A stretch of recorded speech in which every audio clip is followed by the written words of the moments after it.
March 8, 2014. Malaysian Airlines Flight 370 is preparing for takeoff. All pre-flight checks have been completed. The plane is ready for its overnight journey to Beijing.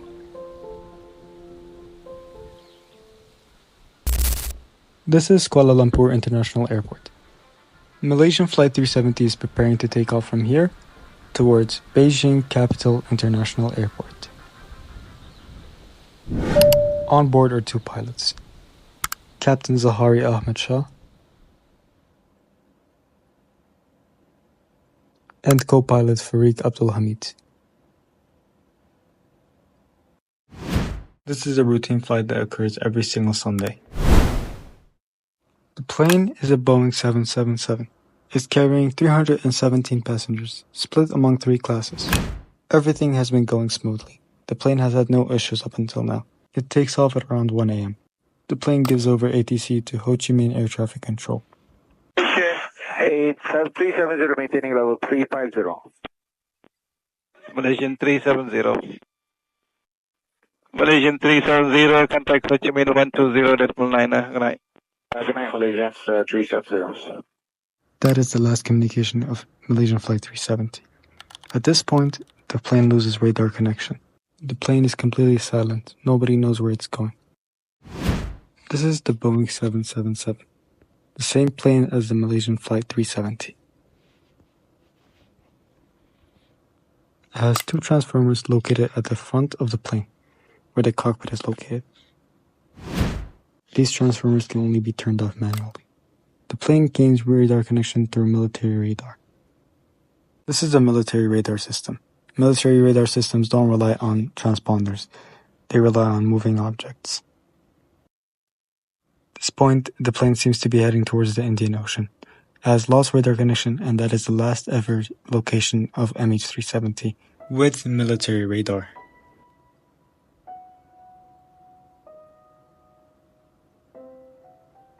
The Australian government later estimates a flight path of Malaysian Flight 370. They estimate that the plane took a swift turn and moved towards the Australian coastline.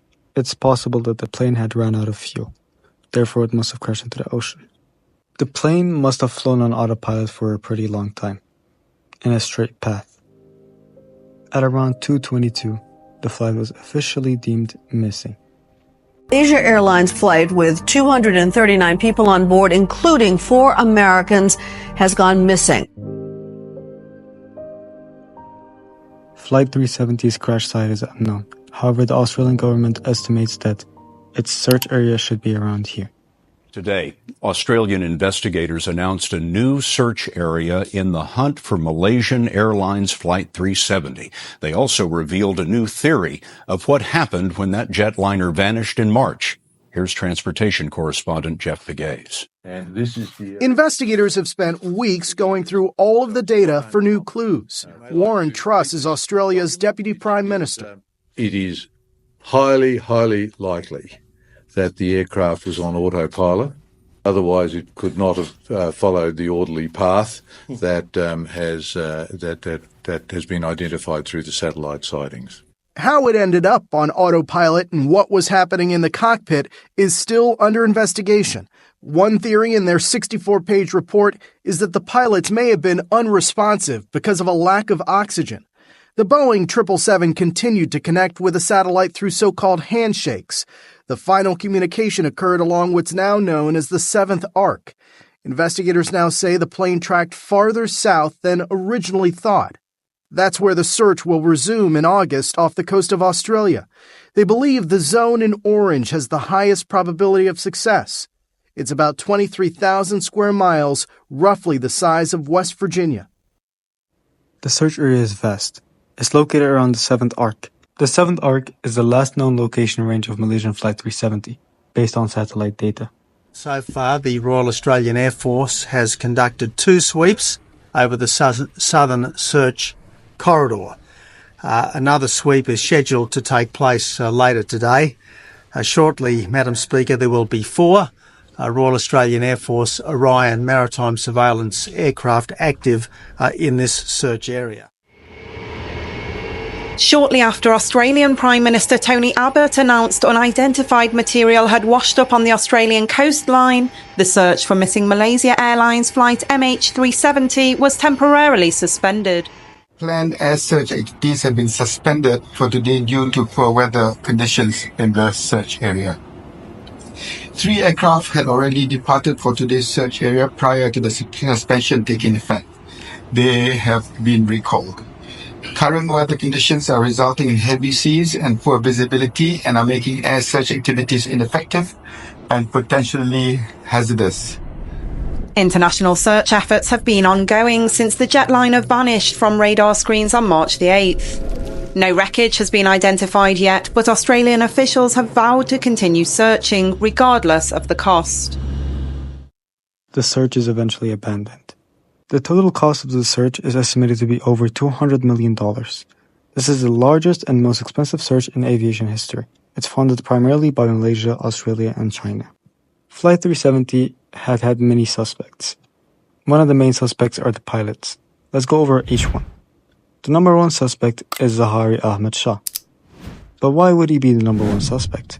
Zaharie Ahmad Shah is the captain on the plane. Therefore, he makes all the decisions.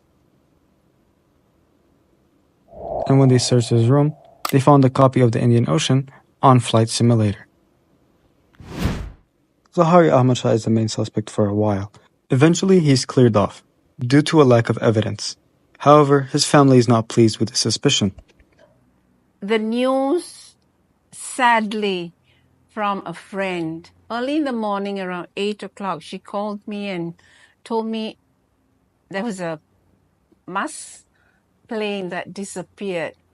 But she had no idea who the pilot was. And while we were talking, my brother called me from Ipoh and told me Zaharie was the pilot.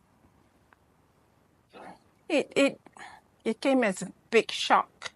I just kept saying, no, it's not him. It cannot be him. It's impossible that it's him. We are left suspended mid-air. All kinds of speculations. And for now, I would consider like I have lost my brother. But to make matters worse, fingers are pointing at him. That was Zaharie Ahmad Shah's sister. Now that Zaharie Ahmad Shah is off the list, what about the other pilot? Fareeq Abdul Hamid. Age 27. Flight hours 2,700. Malaysian national and the first officer or co-pilot on the aircraft. Fareeq Abdul Hamid has only had one issue prior to this flight, and that's when he let a group of girls into the cockpit without the pilot's permission. Eventually, in 2017, Malaysian Flight 370's debris would be found near the coast of Africa.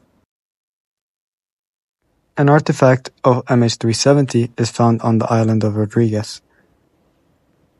The piece is of suspected MH370 debris. The object was grey triangular and a piece of the aircraft panel, likely an interior part of the plane. On the island of Reunion, a part of the wing debris is found. Experts identify these parts as almost certainly from MH Flight 370. Moving away from the island of Reunion, many artifacts are found in this area. In Mozambique, a horizontal stabilizer piece is found, as well as an engine cowling piece. In South Africa, a part of the horizontal stabilizer or inboard flap is found.